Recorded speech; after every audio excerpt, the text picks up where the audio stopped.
겸손이라는 제목으로 함께 말씀을 나누려고 합니다.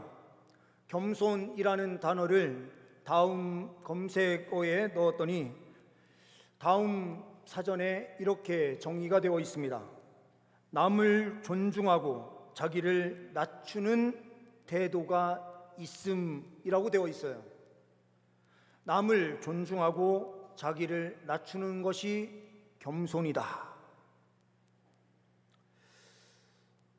오늘 본문의 배경은 우리가 잘 알고 계시는 대로 기드온이 300용사와 함께 전쟁을 치러서 엄청난 승리를 목격한 사건 이후에 펼쳐지는 사건이에요. 이 두 곳에 큰 방백이 있었는데 그 방백이 스렉과 오렉과 스엡이라고 하는 큰 방백을 중심으로 해서 이 미디안 세력이 꾸려진 것으로 볼 수 있습니다. 그리고 그 앞에 왕은 이후에 있는 살문나, 세나라고 하는 사람들에 의하여 이끌어지는 공동체예요.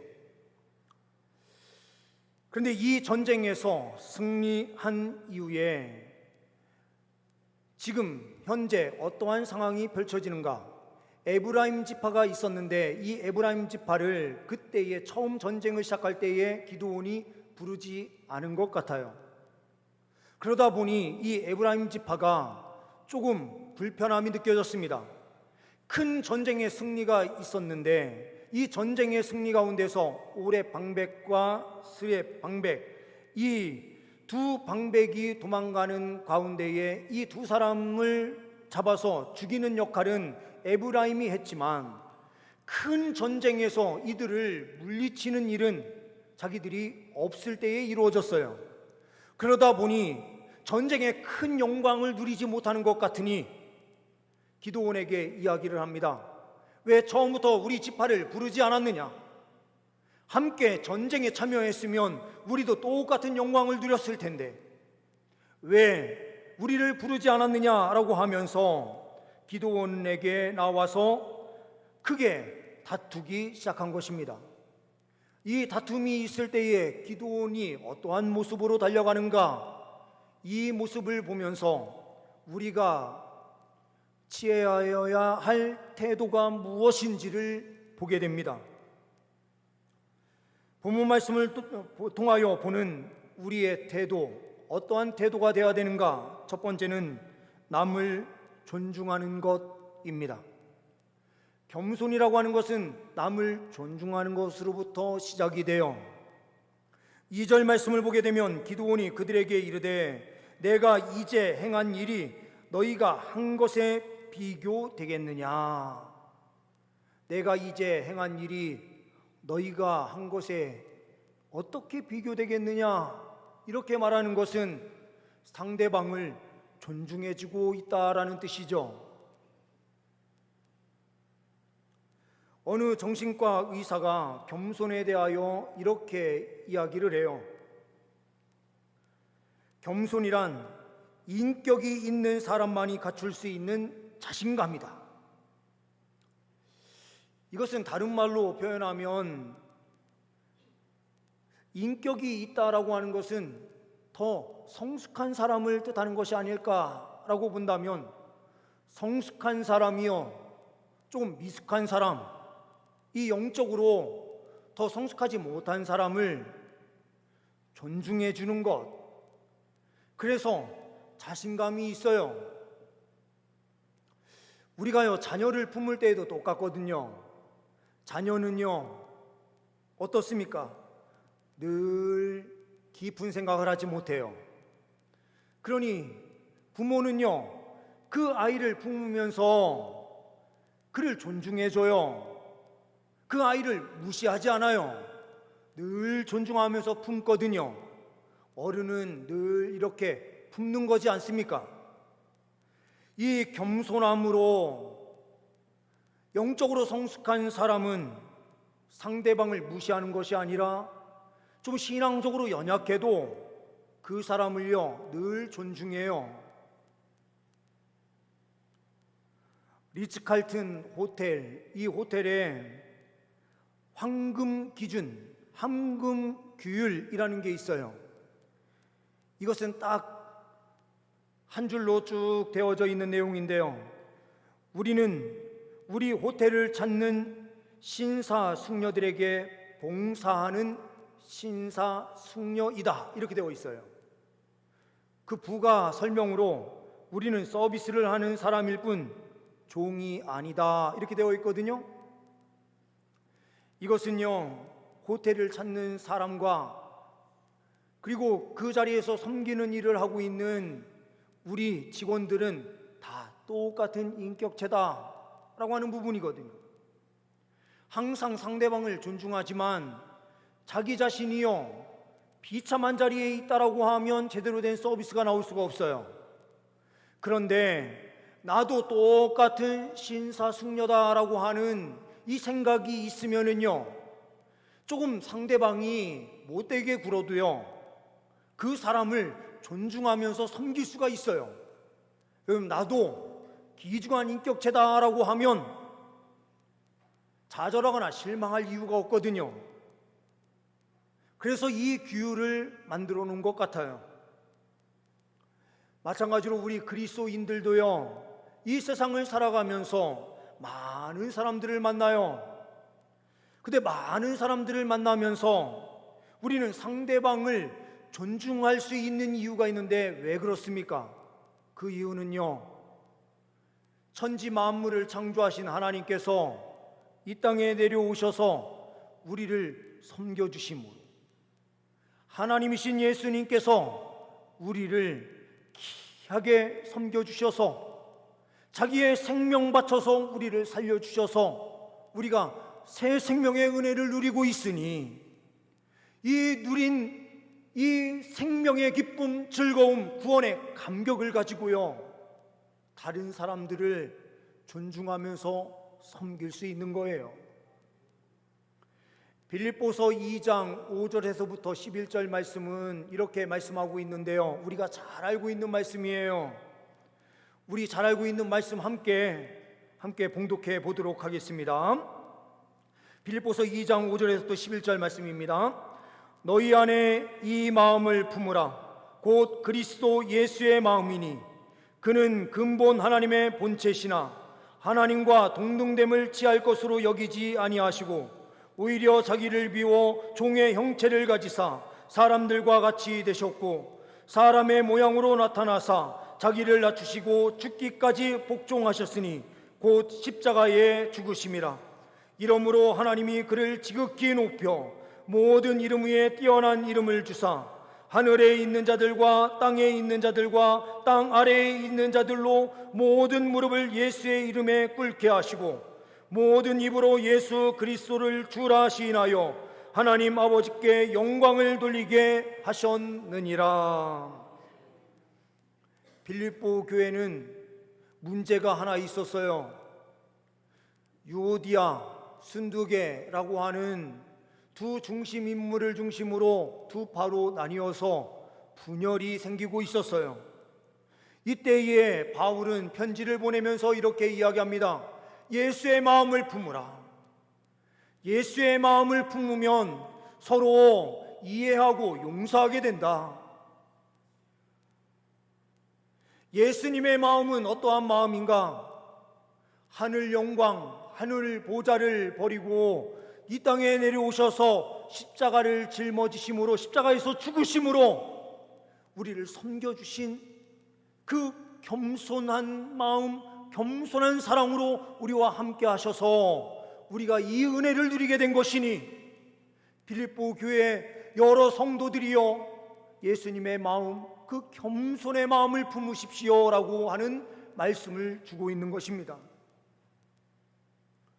우리가 예수님의 그 큰 은혜를 통하여 구원받았으니 우리는 남을 존중할 수 있어요.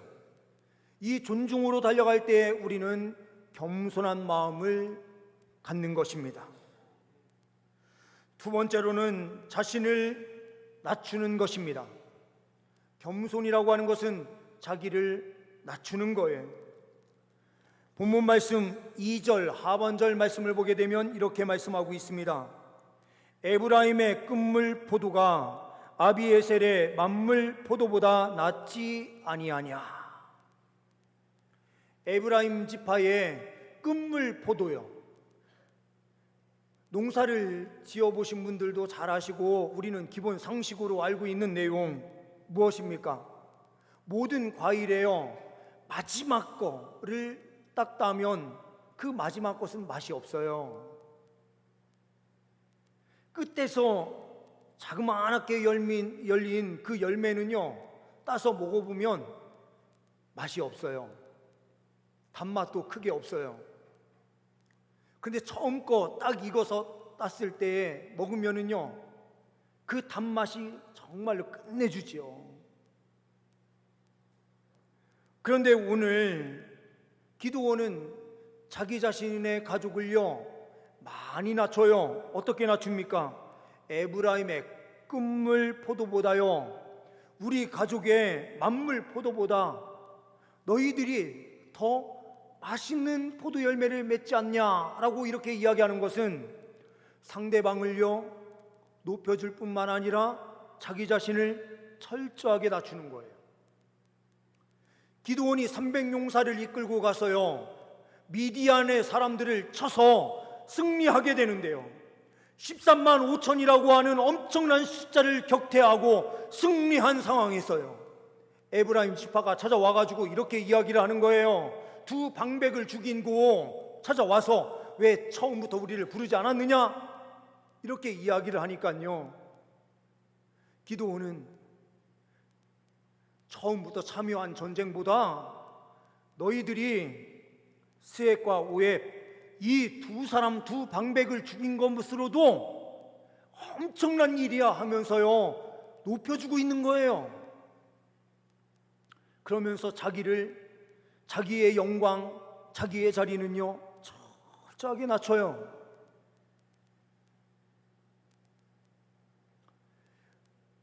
우리는 이 부분을요 겸손이다라고 하는 이 부분을 오해해서는 절대 안 돼요.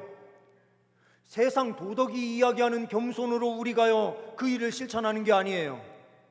유교 사상에 의해서요 겸손해야 된다라고 하는 이 가르침에 의해서 우리가 겸손함으로 달려가는 거 아니에요. 이 겸손은 어떠한 겸손인가? 베드로전서 5장 6절에서 말하고 있는 대로요 이 말씀에 근거한 겸손이에요. 베드로전서 5장 6절은 이렇게 말씀하고 있습니다. 그러므로 하나님의 능하신 손 아래에서 겸손하라. 때가 되면 너희를 높이시리라. 하나님의 능하신 손 아래에서 겸손한 거예요. 우리는요 사람들 앞에서 겸손한 이유는 유교적 가르침에 따라서 그 겸손을 추구하는 것이 아닙니다. 하나님께서 말씀하셨으니 그 말씀에 순종하면 우리는 승리한다라고 하는 이 분명한 믿음을 가지고요 늘 그 말씀 앞에서 우리는 겸손함으로 달려가는 것이거든요. 사람이 싸움을 걸어와요.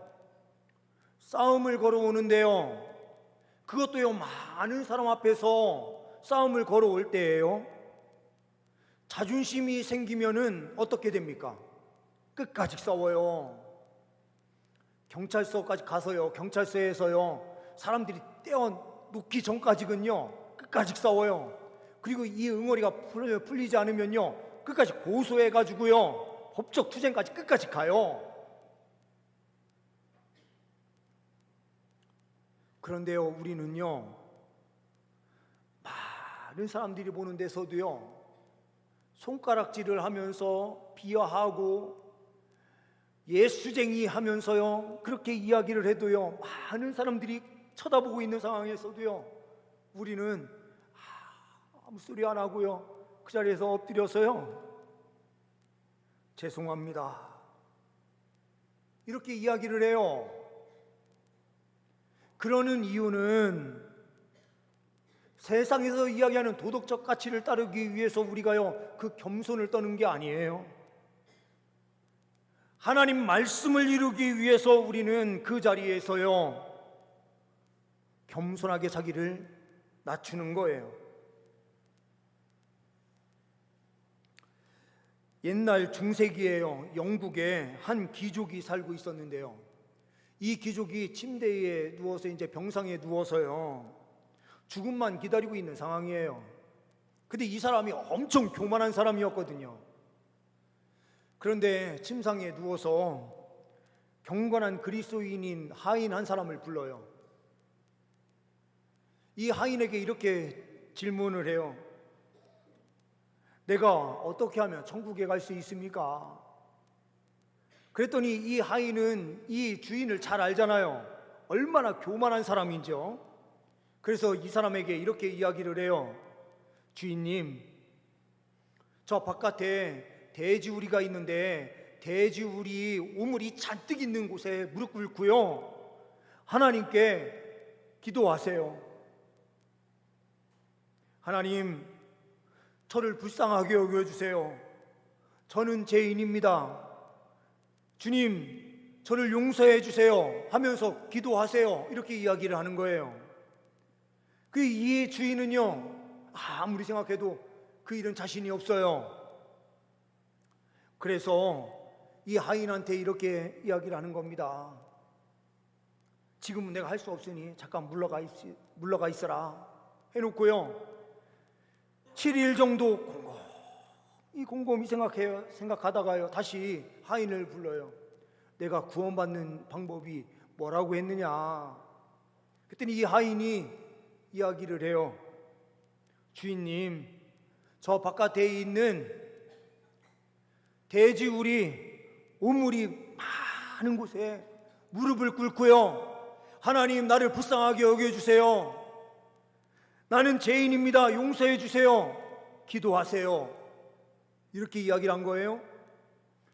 그랬더니 이 주인이요 곰곰이 다시 생각하다가 이렇게 이야기를 해요. 그러면 지금 나를 데리고 그곳에 함께 가자. 그리고 나와 함께 무릎을 꿇고 그곳에서 나와 함께 기도해달라. 이렇게 이야기를 하니까요 이 종이 이렇게 이야기를 합니다. 주인님, 됐습니다. 마음만 가지고 계시면 이제 충분합니다. 이렇게 이야기를 해요. 왜 그렇게 얘기했는가? 주인은 가서 무릎 꿇고 그 오물 있는 곳에서 무릎 꿇고 기도하는 모습을 자기는 보고 싶었는지는 몰라도요 자기는 그곳에 가서요 무릎 꿇고 기도할 생각이 없어요. 오물 많은 곳에요 하인이 경건한 그리스도인이긴 하지만요 그 자리에 가서 무릎 꿇고 기도할 수 없어요. 자기가 할 수 없는 일을요 남한테 요구하는 것은 겸손이 아니에요. 남한테 요구하는 것은 그것은 오만이에요. 자기도 할 수 있는 일을 이야기해야죠. 꼭 오물에 들어가서 무릎 꿇고 기도해야 구원받습니까?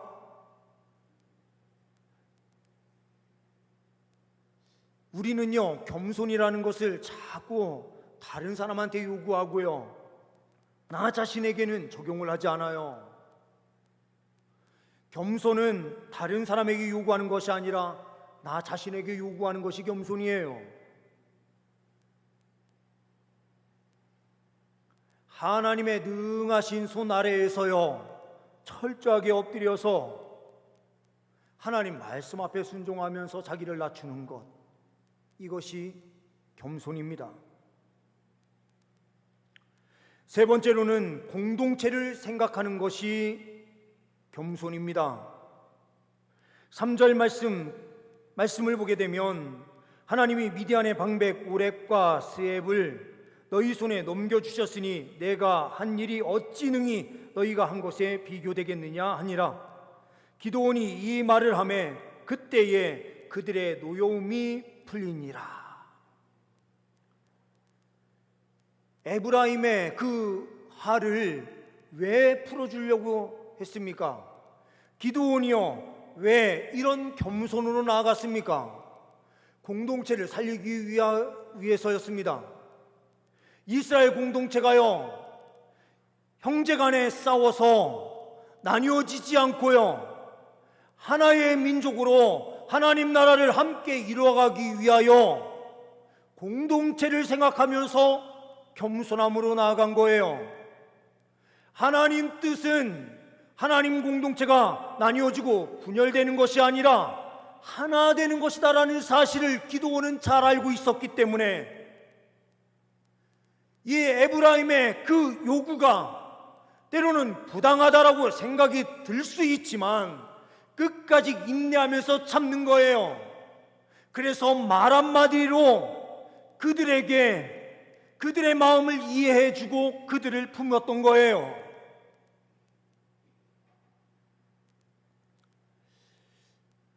또 제 얘기를 하게 되니 좀 그런데요, 아버님이 2달 전에 갑자기 열이 나시면서 병원에 입원을 하신 거거든요. 근데 예산에서 농사를 짓고 계시다가 갑자기 열이 나셔서 누우셨는데 저희는 다 감기인 줄 알았던 거죠. 그래서 감기구나 이렇게 생각했는데 요즘 시골이 참 잘 돼 있어요. 그래서 보건소에서요, 집집마다 돌아다니면서 어르신들 건강 체크를 계속 해드리는 거예요. 그런데 와서 체온을 쟀더니 갑자기 이게 체온이 너무 높은 거예요. 이거는 감기 증세가 아니다, 빨리 응급실로 가셔라, 이렇게 해서 아버님을 이 충남 예산에 있는 큰 병원에 입원을 하셨어요. 응급실로 들어가셔서 입원을 하셨는데 검사를 다 해봤는데도요, 결과가 안 나와요. 그래서 사위가 아버님을 모시고 인천, 아버님이 원래 심장이 좀 안 좋으시고 혈압도 있고 이러셨거든요. 그래서 혈압약을 치료를 받으시면서 혈압약도 받고 하셨던 그 병원, 인천 세종병원으로 아버님을 모시고 왔던 거예요. 그런데 그렇게 되고도 4주가 지나가는데도요, 원인이 안 나와요. 왜 열이 몸에서 그렇게 나는지 몰라요. 그래서 제가 이게 제 동생하고 전화 통화를 하면서요, 이렇게 이야기를 했어요. 아버님을 좀 병원에, 더 큰 병원에 모셨어야 되는 거 아니냐? 이렇게 이야기를 했어요. 그랬더니 사위가 고생해가지고 아버님을 세종병원으로 모셨는데도 결과가 그렇게 안 나오셔서 혼수 상태로 딱 들어가셨는데 제가 말을 그렇게 한 거예요. 그랬더니 이 막내 동생이, 여동생이요, 눈물을 쾅 쏟으면서 이렇게 이야기를 하는 거예요. 그럼 내가 아빠를 어디로 모셨어야 돼? 이렇게 이야기를 하는 거예요. 저는 목회를 한다고 하면서요, 아버님 제대로 찾아뵙지도 못하고요, 목회를 해오면서 수요일, 월요일 날 쉬는 날인데 월요일 날도 박사과정까지 밟으면서 공부를 계속 한다는 핑계로요, 월요일 날도 쉬는 학교에 가서 공부하고 하냐고요. 월요일 날도 아버님 찾아뵙고 이런지를 못했어요. 저는 그 다 누가 그렇게 헌신하고 수고했냐? 딸들이 대부분 수고를 하고 여동생이 가장 수고를 했는데, 제가 그 말을 딱 하는 순간이요, 이 막내딸이 그냥 눈물을 콱 쏟은 거죠. 제가 그때, 야 동생아 미안해, 내가 그 뜻으로 한 게 아니라 혹시라도 좀 더 큰 병으로 모셨으면 결과가 나오지 않았을까 싶어서 내가 이야기한 건데 그 뜻이 아니야 막 하면서 이야기를 하고, 제가 장례식 끝나면서 마지막 날 동생한테 사과를 했어요. 진짜 미안하다 하면서요, 네가 수고 많이 했는데 내가 수고했다는 소리 한마디도 못하고 너무 미안하다, 이렇게 이야기를 했어요. 이게 말 한마디가요 정말 중요한데요. 그때 아니 큰 병원이라고 하는 부분을 왜 동생은 생각 못 하겠어요? 나만 아는 지식도 아닌데 이 교만함이라는 게 그 자리에서 딱 들어오니까요 다른 사람을 배려하지 못하는 거예요. 아니 동생도 그 결과가 안 나오는 걸 보면서요 다른 병원으로 모셔야 되나 이 생각 왜 안 하고 있었겠냐고요. 우리가요 다 그래요. 우리가요 우리 입장만 생각하고요 다른 사람을 생각하지 못하는 모습으로 달려갈 때가 많거든요. 근데 기드온이 이 상황에서요 자기가 왜 말하고 싶은 것이 없겠습니까? 말하고 싶은 것이 한두 가지겠습니까? 그런데요 이스라엘 공동체의 형제간에 다툼이 없도록 하기 위해서요 지파와 지파 간에 싸움이 일어나지 않게 하기 위해서요 기드온은요 참고 인내하는 거예요. 이게 겸손함으로 달려가는 길이라는 것을 기드온은 잘 알고 있었던 거예요. 우리 공동체가 힘있게 세워지는 것은요 서로가 서로를 배려하는 겸손함 속에서 힘있게 세워지는 것이죠. 누가 모르기 때문에 말 안 하는 것일까요? 그렇지 않아요. 우리가 서로가요 서로를 배려하고 나 자신을 낮추고 할 말이 있어도 서로 말하지 않는 이유는 서로 공동체를 세워나가고 하나님 나라를 힘있게 세우기 위함이에요. 우리가 세상에 나아가서도 왜 우리가 지식이 없어서 말을 못합니까? 아니면 왜 세상 사람들과 그 말다툼으로 나아가지 않습니까? 그것은요 우리의 그 헌신 겸손함으로 엎드리는 그 자리에서 하나님께서 역사하셔서 생명을 구원하는 역사를 펼쳐주실 것을 믿기 때문에 하나님의 그 능하신 손 아래에서 엎드려서 우리의 생각을 내려놓는 거예요. 하나님 공동체를 위하여 우리가 헌신하며 달려가는 거예요. 우리가 공동체를 세우는 일, 이 일은 겸손함이 있을 때에 가능해요. 예수님의 최고의 겸손의 자리는 어디입니까? 요한복음 12장 24절에서 말씀하시는 대로요 이렇게 말씀하고 있습니다. 내가 진실로 진실로 너희에게 이르노니 한 알의 밀이 땅에 떨어져 죽지 아니하면 한 알 그대로 있고 죽으면 많은 열매를 맺느니라. 한 알인 예수님께서 한 알의 밀인 예수님께서 땅에 떨어져서요 자기가 죽어야만 그 죽은 자리에서 싹이 트고 그 나무가 자라고 많은 열매를 맺을 수 있는 것처럼 예수님의 십자가의 죽음이 있어야만 우리를 살릴 수 있다라고 하는 이 분명한 확신, 믿음이 예수께 있었기에 예수님께서 십자가의 죽으심으로 이렇게 많은 열매가 맺어져서 한 공동체 안에서 아름다운 신앙생활을 하고 있는 거예요. 우리는요 서로를 존중해야 돼요. 제가 롯데리아 아르바이트를 7년을 했었어요. 대학을 다니고 공익근무요원으로 있으면서요 그 기간 동안 물론 다른 아르바이트도 틈틈이 했지만 가장 많이 한 아르바이트가 롯데리아에서 일하는 거였는데요. 그때 보면은요 손님들의 태도가 보여요. 어떤 사람들은요 주문을 하면서요 지금은 카드 시대이니까 뭐 카드도 딱 던져놓는지 모르겠지만요 알바하는 아르바이트생들이요 다 나이가 어리잖아요. 다 대부분 대학생들 이런데 그 어린 청년들한테요 어떤 분들이 나이가 어리다라는 이유로요 돈을 쫙쫙 꺼내서요 그냥 틱 던져요. 사람 손에 돈을 넘겨주는 것도 아니고요. 세 가지고요. 바닥에 틱 놓듯이요. 물론 그 서빙 때가 있지만 툭 던져는 분이 있는가 하면요. 어떤 분은요. 연세도 많은데 세 가지고요. 양쪽에 손을 잡고요. 이렇게 돈을 주는 분도 있어요. 그 돈을 주는 모습을 보면은요. 그 사람의 인격이 보여요.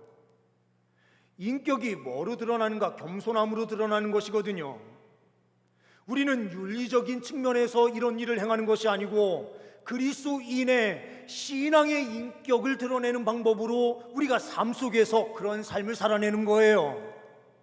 우리 그리스도인들이 그러한 겸손함의 삶을 통하여 하나님 나라가 확장되고요, 주의 영광이 세상에 선포되기 때문에 그런 거예요. 우리는 겸손함으로요 서로를 배려하지 않으면 안 돼요. 서로를 존중하지 않으면 공동체는 무너져요. 함께 존중하고 함께 품는 길로 달려갈 때 기도원처럼요 말 한마디가 진짜 중요한 것 같아요. 힘들게 봉사하는 사람들한테요 말 툭툭 던지는 것이 아니고요, 감사하다는 말 한마디만 던져줘도 위로가 돼요. 제가 동생한테 진짜 너 수고 많았다, 아버지 모시냐고 정말 고생했다, 이 말 한마디 하니까요 모든 게 다 풀어지더라고요.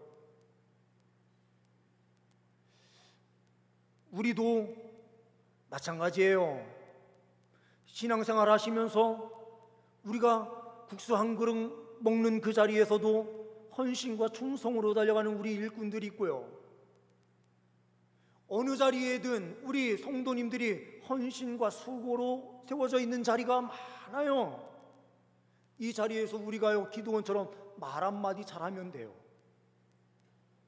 나보다 너희들이 아주 좋은 열매를 맺는 귀한 존재야, 이 말 한마디 하면 끝나네요. 서로가요 함께 하면서요 가정 안에서도 서로에게 참 수고 많았어 한마디만 해주면 돼요. 그러면 그 겸손함을 통하여 주님의 공동체는 힘있게 세워져요. 세상의 가치관을 따르는 것이 아니라 하나님 말씀을 부여잡고 하나님의 능하신 손 아래에서 겸손히요 할 말 다 하는 인생이 아니고요, 때로는 주님 나라를 위해서 참고요 한마디 귀한 말 던질 수 있는 기도원과 같은 삶이 우리의 삶이 될 수 있기를 소망합니다. 기도하십니다. 하나님 아버지, 우리가 겸손함으로 달려가게 하여 주옵소서. 주님 성령으로 충만케 하여 주셔서 이 순례의 길 기쁨으로 겸손함으로 주 성령과 함께 달려가는 우리의 삶 되게 하옵소서. 우리 주 예수 그리스도의 이름으로 기도하옵나이다. 아멘.